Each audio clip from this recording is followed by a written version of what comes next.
दोस्तों इस वीडियो में हम बात करेंगे कि नूरू तूफान जो कि इस समय वियतनाम के भागों पर बना हुआ है, वहां पर भारी तबाही मचा रखी है इसने, ये किस प्रकार भारत के राज्यों पर बारिश करने वाला है। नमस्कार, मेरा नाम है अरविंद धामा, आप सभी का स्वागत है एडीआल वीडियो चैनल पर। तो दोस्तों जैसा कि आप मॉडल में देख पा रहे हैं, देखिए ये सिस्टम इस समय यहाँ पर वियतनाम के भागों पर ये यहाँ पर बना हुआ है और ये सिस्टम यहाँ से, जैसा कि मैंने आपको बताया कि 1 अक्टूबर के दौरान यहाँ पर बंगाल की खाड़ी पर ये पहुँचने वाला है और ये अब इस समय ज़मीनी भागों पर है, तो ये लगातार कमज़ोर होता जा रहा है। और जब ये बंगाल की खाड़ी पर जब तक ये 1 अक्टूबर तक पहुँचेगा तो ये काफ़ी कमज़ोर हो चुका होगा, लेकिन जैसे ये बंगाल की खाड़ी में पहुंचेगा तो इसे फिर से नमीदार हवाएं मिलनी शुरू हो जाएगी, मॉइस्चर मिलना शुरू हो जाएगा, तो ये लगातार ताकतवर होता चला जाएगा। और ये सिस्टम लगभग हम कह सकते हैं कि 2 अक्टूबर तक, 2 या 3 अक्टूबर के दौरान बंगाल की खाड़ी में इतना ताकतवर हो जाएगा कि ये लगभग डिप्रेशन या डीप डिप्रेशन की श्रेणी में पहुंच जाएगा और ये बंगाल की खाड़ी में इस तरह से हवाएं घुमाता हुआ भारत के पूर्वोत्तर राज्यों के साथ साथ उड़ीसा, आंध्र प्रदेश, छत्तीसगढ़, झारखंड, पश्चिम बंगाल, बिहार, इन राज्यों में लगभग 2 अक्टूबर से ही ये बारिश करना शुरू कर देगा। और फिर ये सिस्टम क्या होगा कि जैसा कि मैंने आपको बताया कि इस तरह से होता हुआ यहाँ से होकर और ये इस तरह से रिकवर करेगा। जो फिलहाल इसकी IMD की रिपोर्ट है ये उसी के मुताबिक चलेगा। तो मैं कहना चाहता हूँ कि दोस्तों देखिए, जो मध्य प्रदेश है यहाँ पर सोयाबीन की कटाई चल रही है, राजस्थान में भी कटाई चल रही है और धान की जो फसल है उसकी भी कटाई चल रही है ज़्यादातर भागों में। तो ये सिस्टम काफ़ी किसान भाइयों के लिए सबसे हानिकारक है, यानी कि ये जो बारिश इन राज्यों में ये करेगा ये फ़ायदे के बजाय उल्टा नुकसान पहुंचाएगी, खास तौर से किसान भाइयों के लिए। क्योंकि जैसे कि मैंने आपको बताया कि मध्य प्रदेश, राजस्थान, उत्तर प्रदेश, तो इन राज्यों में ज़्यादातर भागों में कटाई चल रही है, बिहार में भी कटाई चल रही है फसलों की, तो काफ़ी किसान भाइयों को नुकसान पहुंचाएगी। हालांकि अभी थोड़ा समय है क्योंकि मध्य प्रदेश, राजस्थान, हरियाणा, दिल्ली और उत्तर प्रदेश, इनमें लगभग अभी मौसम शुष्क बना हुआ है। और लेकिन यहाँ पर बारिश की जो गतिविधियाँ होगी वे कुछ इस तरह से बढ़नी शुरू होगी कि 3 अक्टूबर से बिहार में बारिश की गतिविधियाँ बढ़ जाएंगी, 4 अक्टूबर से पूर्वी उत्तर प्रदेश में बारिश की गतिविधियाँ बढ़ जाएंगी, यहाँ पर मध्य प्रदेश के भागों पर बारिश की गतिविधियाँ बढ़ जाएंगी। 5 अक्टूबर आते आते भारत के पूर्वी राज्यों के साथ साथ इसमें उत्तर प्रदेश के अधिकांश भाग और मध्य प्रदेश के अधिकांश भाग, महाराष्ट्र के अधिकांश भाग, इनमें बारिश की गतिविधियाँ शुरू हो जाएंगी। 6 अक्टूबर में लगभग बिहार, उत्तर प्रदेश, मध्य प्रदेश, गुजरात, पूर्वी राजस्थान, हरियाणा, दिल्ली, इनमें बारिश की गतिविधियाँ शुरू हो जाएंगी और इन राज्यों में लगभग ये बारिश की गतिविधियाँ फिर आने वाली 8-9 अक्टूबर तक देखने को मिलती रहेगी। यानी कि इन राज्यों में आंधी तूफान के साथ आने वाले कई दिनों तक, 4-5 दिनों तक, यानी कि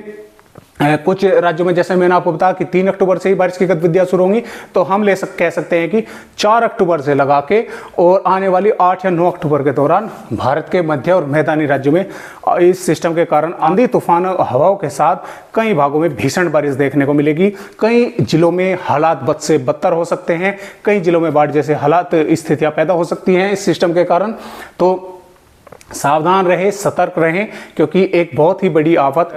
भारत के राज्यों की ओर लगातार आगे बढ़ रही है। तो अब देखते हैं कि 29 सितंबर में भारत के राज्यों में किस तरह का मौसम रहने वाला है और किन किन राज्यों में बारिश होने वाली है। तो दोस्तों जैसा कि आप 29 सितंबर की वेदर रिपोर्ट देख पा रहे हैं, हम शुरुआत करेंगे भारत के पहाड़ी राज्यों से। तो देखिए, जम्मू कश्मीर, हिमाचल प्रदेश, उत्तराखंड के कुछ भागों में बादलों की आवाजाही के साथ बारिश देखने को मिल सकती है। इसके अलावा पंजाब, हरियाणा, दिल्ली और हम कह सकते हैं कि लगभग उत्तर प्रदेश के भी अधिकांश भागों में लगभग मौसम साफ और शुष्क देखने को मिलेगा। हालांकि उत्तरी पंजाब, उत्तरी हरियाणा और उत्तर प्रदेश के पूर्वी भागों में, यानी कि हम कह सकते हैं कि यहाँ पे महाराजगंज, कुशीनगर, देवरिया, बलिया, इन जिलों के कुछ भागों में हल्के बादल आते जाते देखने को मिल सकते हैं और कहीं कहीं पर हो सकता है कि बारिश की गतिविधियां देखने को मिले। अन्यथा मध्य और पश्चिमी भाग और हरियाणा के भी मध्य और दक्षिणी भाग और यहाँ पर पंजाब के मध्य और दक्षिणी भागों में मौसम लगभग साफ ही देखने को मिलेगा।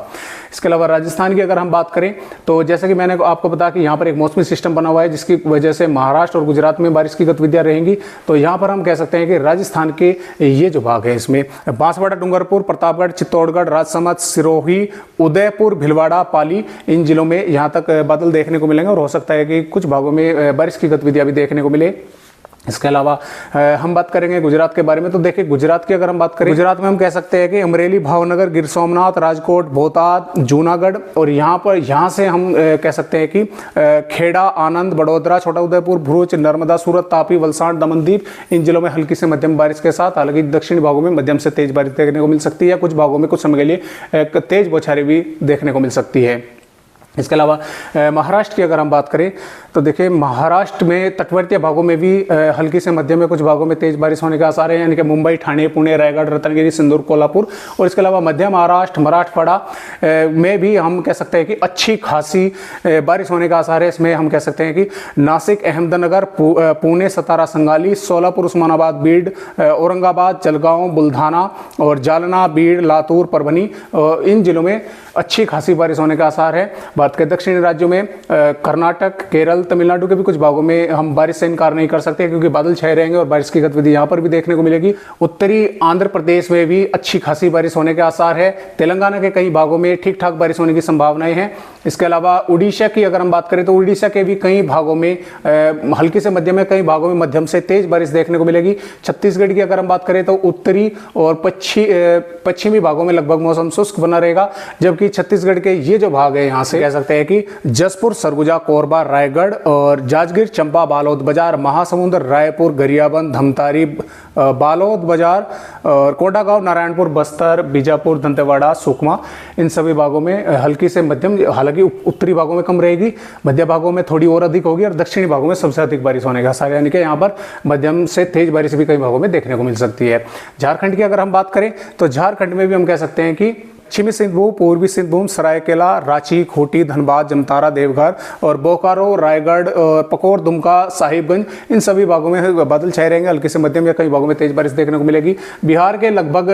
मध्य और पश्चिमी भागों में मौसम लगभग साफ और शुष्क देखने को मिलेगा, जबकि बिहार के ये जो भाग हैं किशनगंज, अररिया, मधेपुरा, पूर्णिया, कटिहार, भागलपुर और यहाँ पर बांका, जमुई, लखीसराय, नवादा, गया, औरंगाबाद, जहानाबाद, अरवल, इन जिलों में कहीं कहीं पर बादल छाएंगे और हल्की से मध्यम या कुछ भागों में कुछ समय के लिए तेज बारिश देखने को मिल सकती है। पश्चिम बंगाल के कई भागों में ठीक ठाक बारिश के आसार हैं। और बात करें यहाँ पर हम मध्य प्रदेश के बारे में तो देखिए मध्य प्रदेश की भी वैसे अधिकांश भागों में मौसम साफ और शुष्क ही देखने को मिलेगा, जबकि ये जो भाग हैं अलीराजपुर, बड़वानी, धार और थोड़े बहुत जो दक्षिणी भाग है इनके भी, बल्कि बुरहानपुर, बैतूल के दक्षिणी भागों में कहीं कहीं पर बादल छाएंगे और बारिश की गतिविधियां देखने को मिल सकती है। वैसे अधिकतर भागों में मौसम साफ ही देखने को मिलेगा। भारत के पूर्वोत्तर राज्यों में सिक्किम, असम, मेघालय, अरुणाचल प्रदेश, नागालैंड, मणिपुर, मिजोरम, त्रिपुरा, इन राज्यों में भी हल्की से मध्यम या कुछ भागों में तेज बारिश होने के आसार बने रहेंगे। तो कुछ इस तरह का मौसम बना रहेगा भारत का 29 सितंबर में। आज की वीडियो में बस इतनी जानकारी, एक नई जानकारी के साथ आप सभी दोस्तों से फिर मिलते हैं। तब तक के लिए सभी दोस्तों को नमस्कार।